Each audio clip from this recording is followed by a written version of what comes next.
Thursday, December 17th, Mr. Ferry was recognized by the Los Angeles County District Attorney's Office for his leadership in our recovery after November 14th. We are all proud of you, Mr. Ferry. Thank you for leading us. Good morning, Saugus. I'm Marisa Lamas, and today is Friday, December 18th, the last show of the semester. Finals are over and winter break is upon us. For today's Fact of the Week, we thought we'd let you know how Jingle Bells became a favorite holiday song. It originally wasn't written for the holiday season at all, and was written by James Lord Pierpont for his church's Thanksgiving concert. The song was eventually republished in 1857 and soon became the classic that it is today. Please stand for the flag salute. Please stand, put your right hand over your heart. Ready, begin.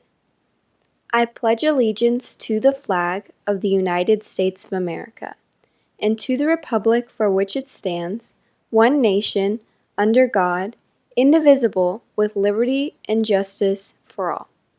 You may now be seated. Let's face it, this year has sucked and we missed out on a lot of things. Despite all of the negatives, we made the best out of it. We focused on our mental health and joined all the Zoom calls we had to, and made it through. We don't know what's going to happen next semester, so let's focus on the positive. On Saturday, West Coast Elite held a virtual solo dance competition, and 4 of our dancers entered videos. Annie Reichman took first place for 11th graders. For 12th graders, Haley Shanigan took 5th place. Madeline Shee took 2nd place, and Riley Shanigan took 1st. Riley also had the highest score in the entire competition. Congrats, girls. Also, congratulations to ACTEC for their recent success last Saturday, and especially to Arya Sharma, who placed 3rd highest competitor overall. Another congratulations to SNN's own contest winners, Why Wear a Mask Directing Change contest. Lily Merrick and Sierra Bennett won honorable mention and $25. Parker Long and Rick Hand also won honorable mention and $25. Lexi Reynolds won 3rd place and $250. Congrats to all. If you have any outstanding unexcused absences, have your parent or guardian contact the attendance office to clear your absence using the phone number listed below. Over winter break, if you're bored and have nothing to do, put on a jacket and go for a hike. Here's Sean Pacheco with more.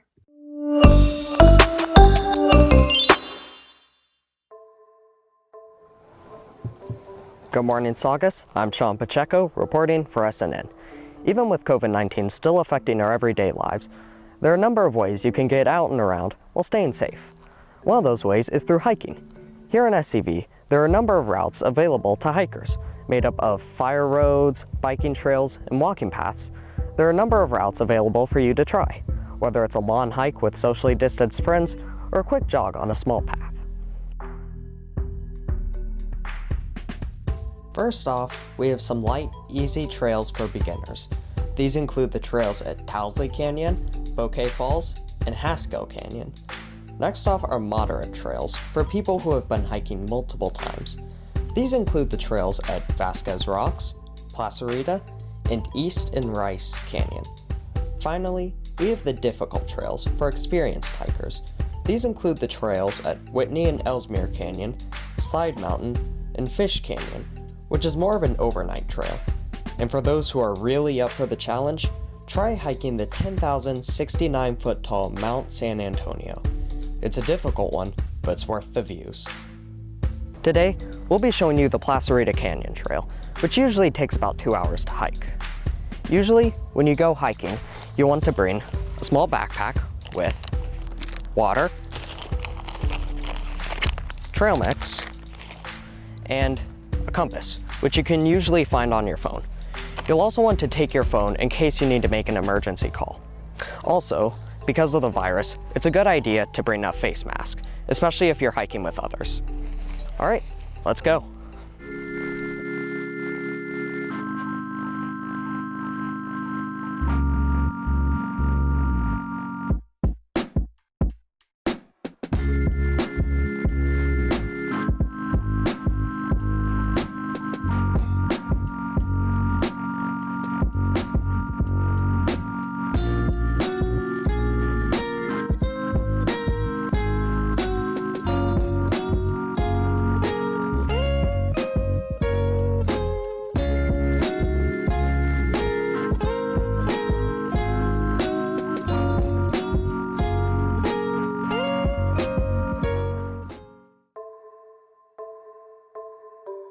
Well, there you have it, Saugus, a look at the Placerita Canyon Trail. Of course, you can choose any trail you want. Just make sure that you're staying safe and having fun. This has been Sean Pacheco reporting for SNN.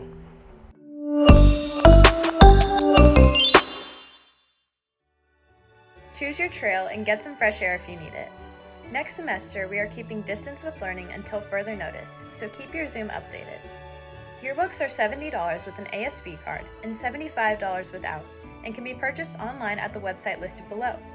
Prices will increase to $80 with an ASB card and $85 without on January 1st. Yearbook is also encouraging all students to submit photos of their academic life, student life, and sports experiences to use in the yearbook. Submit your pictures directly through the free Yearbook Snap app available on the App Store. They are accepting submissions anytime from now until March. The access code for Yearbook Snap is SAUGUS, all lowercase. Now let's go to Mr. Klipfeld and Mrs. Russell talking about AP Team.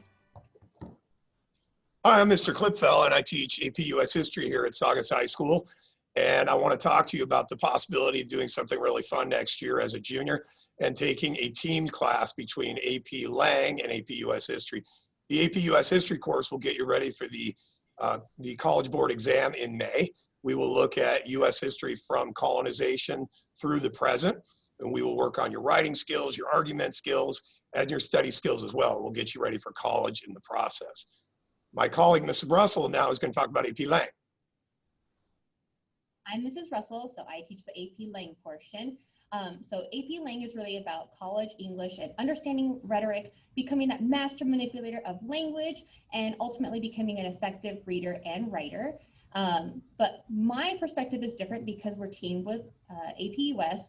A lot of the things that I do matches historically what Klipfeld does. So it's very interactive in that perspective. All right, so let's jump to a few current students, and then we'll come back and we'll pull the strings all together. So Mr. Fernando, what do you think about the experience with AP Team? Something that's really good to me and something that really stands out to me is the teacher chemistry. I think both Mr. Klipfeld and Ms. Russell have amazing chemistry, and it makes the class not only more fun and more interactive, but it's also easier to learn. Cool. Ms. Roggentine, what do you think? I really like how we can use both skills for both classes. So like some skills that we learn in AP Lang, we can transfer over to US History, and we're just able to like understand everything better. Mr. Koppas, your thoughts? Why would a sophomore looking at their schedule junior year consider AP Team? What stands out to this class in regard to scheduling is the easiness and how the way both teachers bounce off of each other in regards to scheduling tests, assignments, and other coursework. All right, cool. Mr. Villacorta, what do you have to say to a sophomore considering our classes for next year? I like the idea where it's like you have a sense of responsibility and like independentness where it's kind of like college, you know, you have that sense of responsibility to make sure you do your work on time. So you think most students experience a kind of a loving support, but also high expectations? Yes. All right, cool. All right, Ms. Okazaki, what are your thoughts on the AP Team?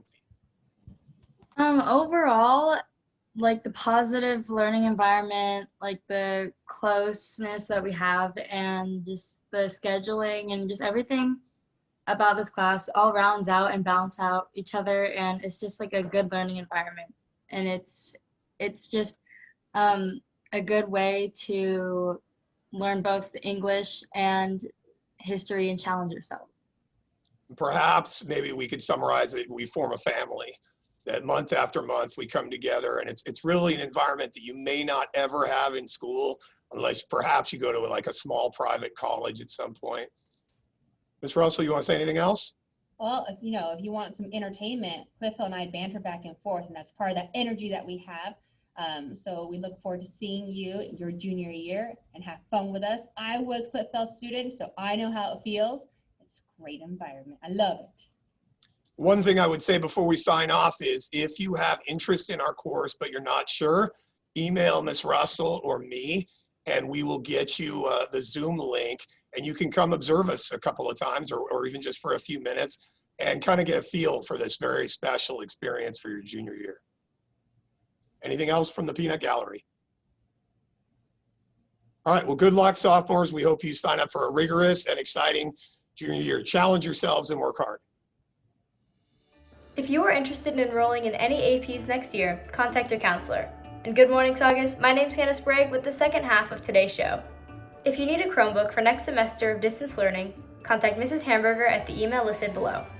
Over winter break, if you are bored or need something creative to do, the Directing Change Contest is a film and art contest encouraging students to talk about mental health, suicide prevention, and other social justice topics.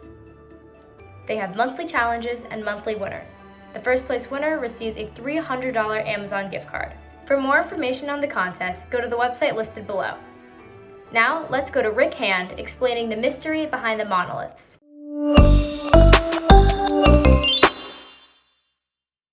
First Utah, then California, North Carolina, Australia, Romania, France, Colombia, Canada, and the Netherlands.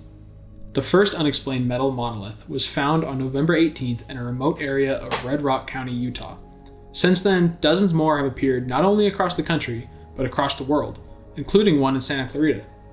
These monoliths have sparked recent debate over where they originated from.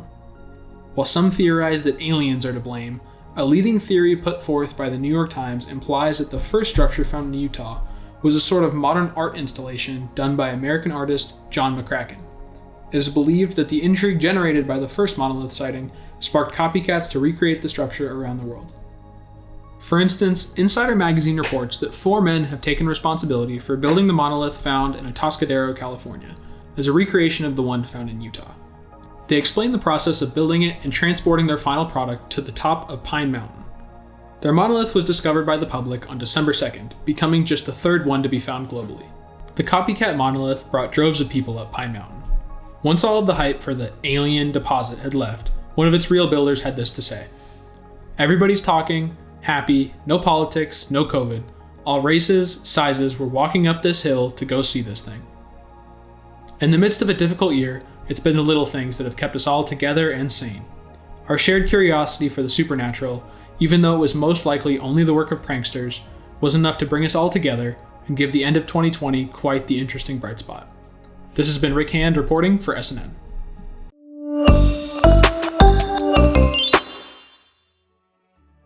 It truly is the little things in life that bring us all together. I do kind of wish you were aliens, though. That would be kind of cool. Now, we know that winter break is going to be hard for a lot of people, and with that in mind, we'd like to provide you with the Disaster and Distress Hotline. This is a national hotline specifically there to provide help for someone experiencing distress from a natural or human-caused disaster. If you find yourself feeling anxious throughout these days or just need someone to talk to, call the number listed below. On that note, there are many other resources available to you if you feel like you need them. The Suicide Prevention Hotline, the Trevor Foundation, which is a resource specifically for allies and members of the LGBTQ+ community, and all resources available at the Saugus Serenity space. As we've done all semester, any resources mentioned will be found in the description of the video.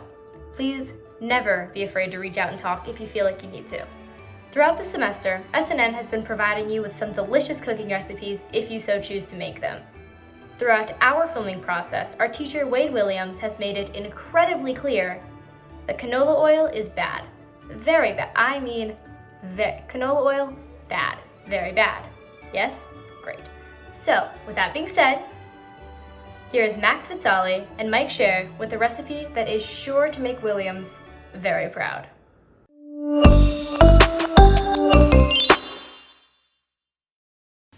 Good morning, Saugus. I'm Max Vezzali. And my name is Mike Scher, and for today's episode of Cooking with SNN, we have a near lethal dish to bring to you. That's true. Now, in our past 2 cooking projects, we got some backlash from our teachers for using possibly the most dangerous substance of all, canola oil. Now, to anyone that watched our clip, which was the cinnamon roll or the chicken cutlet, my prayers to your family. If you tried using canola oil, that is not the safest route. That is our mistake.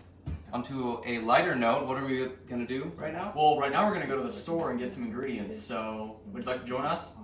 Let's go. All right, see you in a second. See you there.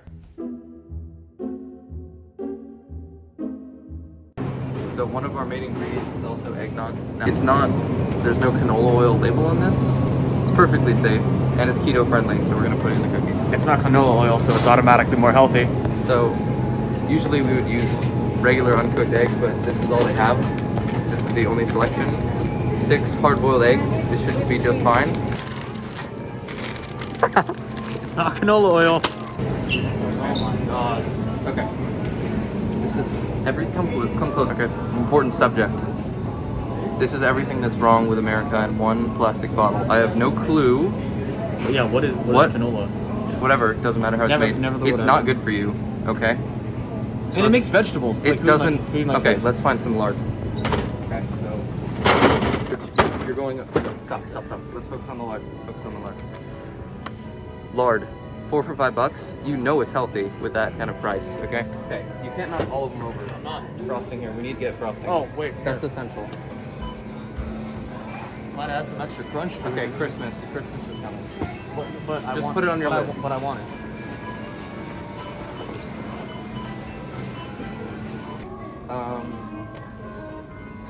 This should be enough. I mean, we're just making 2 serving sizes. What you get? Flour. Oh yeah. Enough for Take a look at the cart really quick. No canola oil in sight. And that's because we care about our health. It's because it's healthy. You know. And we're just using the powder for this. Okay? And some poppy. And some for him to eat. Alright, Saugus, we're back with our cornucopia of keto-friendly and healthy ingredients. As you'll notice, no canola oil in sight. Nope. Okay, now what are we gonna do? We're gonna start baking. Let's get to bacon. Start off with a mixing bowl and add 5 cups of flour, hot Cheeto dust flavoring of hot Cheeto mac and cheese, 1 martini glass of eggnog, 4 hard-boiled eggs crushed to perfection, a dash of crushed hot Cheetos. Then proceed to knead the mixture until it forms a dough-like texture. Then add 1/2 a mason jar of melted lard. For greasing the pan, we will be using all-natural bacon grease. Mr. Williams, this one's for you. Place your 2 moose lung-like cuts of dough onto your pan, then add frosting on each mound. Be sure to be generous. Alright, Saugus, so we've perfectly decorated these. Alright, they look very festive. Lavender, white, Christmas colors. So let's go. Okay, so like we said, it's gonna go. If it doesn't fit correctly, just make it fit, because that is just how we do things here, okay? So, 120, 7 hours. Start it up. All right, Saugus, it's been 7 hours, and look at this. What did we tell you? Wow. Okay? Perfect. What a beauty. Now we're gonna hors d'oeuvre these with some hot Cheeto dust, okay? Some pixie dust, as we like to call it. We're gonna go eat it by the tree, okay? We'll be with you in a second. Let's go. Let's go. All right, Saugus, this is the moment of truth. Let's get our cookies. Wow. Better than I thought. Quite scrumptious, actually. It's like the perfect mix of spicy and creamy. And just good. All right, well, look. We want all of you to have an amazing winter break, okay? Now, I know I'm laughing, but this is a time for us to recharge, recollect ourselves, and get back into having some self-work, self-development, and just enjoying our time off from school. Of course, it's been a really hard year, and we all deserve this break. So no matter what your situation is right now, just you got this. We love you. We're here for you. Have a great winter break, Saugus. Have a great winter break, and we hope you have as much fun on your Christmas or Hanukkah or whatever else Kwanzaa. holiday. Yeah, Kwanzaa. As much fun as we had making this for you, okay? I'm Max Vezzali. And I'm Mike Cheer. And this is SNN. Have a great holiday. Goodbye.